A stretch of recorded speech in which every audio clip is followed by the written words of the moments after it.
我哋講第三種啦。第四種咧，我哋係講緊私人飛機來回啊。私人飛機來回咧，我哋當佢第三種啦。嗱，第三種嘅私人飛機來回，任何動物都適合，只不過睇下老公俾唔俾錢嘅啫，知唔知啊？又或者咁咯，老婆你上私人飛機，我就唔上啦，我坐民航機 OK。你 sponsor 翻我一半啦，咁好多老公都係咁。但係我相信有啲愛老婆嘅咧，都會俾埋嗰個位嘅。第二啦，我哋講下咧呢一個私人飛機先。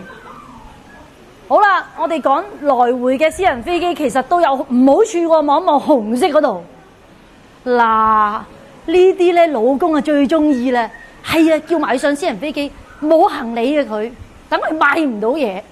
跟住咧，等我慳翻晒啲買手袋錢嚇，去歐洲嗰啲專係捉老婆去，等佢買唔到。雖然有免稅嘅，嗱留意翻啊，狗仔咧如果超過15公斤咧，唔好意思啦，係完全基本上係冇寄艙行李，因為私人飛機太逼啦，同埋坐滿晒，咁基本上我哋唔會有太多行李，呢個係唔好處。但係如果狗仔咧8公斤嘅話，我哋基本上有一個24寸，跟住咧15公斤 ，OK， 好啦。嗱，仲有啦，指定咗出發紙。嗱，咩意思咧？因為我哋嘅機咧包咗架飛機，我哋係會 share 嘅形式，就冇得自己玩。我想1號出發，你想2號，你想3號、4號，就唔可以啦。咁所以一陣間咧，我哋都會俾你睇個 schedule， 成個 schedule 你睇到，我覺得呢個航班啱我，咁你就可以參加。你話調航班嗰啲就唔可以啦，唔可以自己決定啦。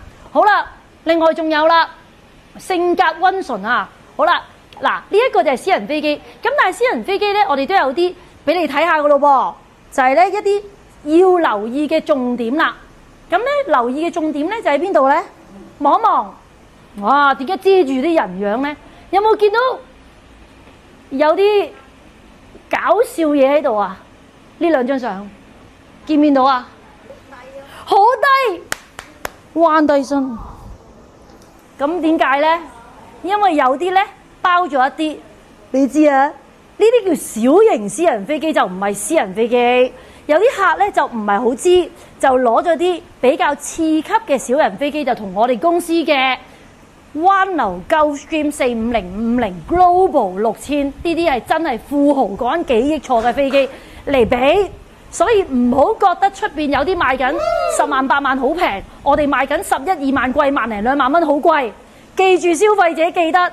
問清楚個 agent 係乜嘢飛機型號，落埋落個合約度，係我陳姑娘話嘅，記住啦，唔好俾人呃啊！出發之前，我都唔知個飛機咁嘅，彎低身啊！咁呢個係唔 OK，俾你望下我哋用啲咩飛機噶咯喎，我哋有2台私人飛機。